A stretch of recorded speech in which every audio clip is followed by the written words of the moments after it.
தை soya capsicum கறி ரொம்ப சிம்பிளான ரெசிபி, ரொம்ப குயிக்காக செஞ்சு முடிச்சிடலாம். எப்படி செய்கிறது பார்த்துடலாமா? இதுக்கு பவுலில் 1 கப் அளவுக்கு சோயா ஆட் பண்ணி அதில் ஹாட் வாட்டர் ஊற்றி நல்லா பிழிஞ்சு ஒரு ஓரமாக வச்சுக்கோங்க.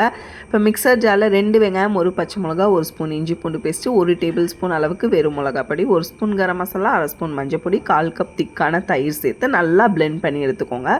இப்போ பேன் வச்சு 1 டேபிள் ஸ்பூன் எண்ணெய், 1 ஸ்பூன் சீரகம், 1/2 ஸ்பூன் மிளகு, நம்ம பிளெண்ட் பண்ணியிருக்க பேஸ்ட்டும் ஆட் பண்ணி நல்லா பச்சை வாசனை போக மிக்ஸ் பண்ணிவிட்டு ஒரு 1/4 கப்பு தண்ணி உப்பு தேவைக்கேற்ப சேர்த்து நல்லா மிக்ஸ் பண்ணிவிட்டு கொதி வந்தோடனே நம்ம பிழிஞ்சு வச்சுருக்க சோயா சேர்த்து நல்லா மிக்ஸ் பண்ணிக்கோங்க.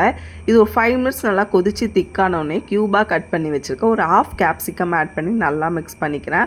ஒரு 5 to 10 மினிட்ஸ் விட்டிங்கன்னா நல்லா திக்காக வரும். அந்த ஸ்டேஜில் 1 ஸ்பூன் கஸ்தூரி மேத்தி, ஒரே ஒரு பச்சை மிளகா சேர்த்துட்டு ஸ்டவ் ஆஃப் பண்ணிங்கன்னா ஒரு சூப்பரான தை சோயா கேப்சிகம் கறி ரெடி. கண்டிப்பாக ட்ரை பண்ணுங்கள். சாப்பிடும்போது 1 ஸ்பூன் பட்டர் மேலே போட்டு சாப்பிடுங்க, அப்படி இருக்கும்.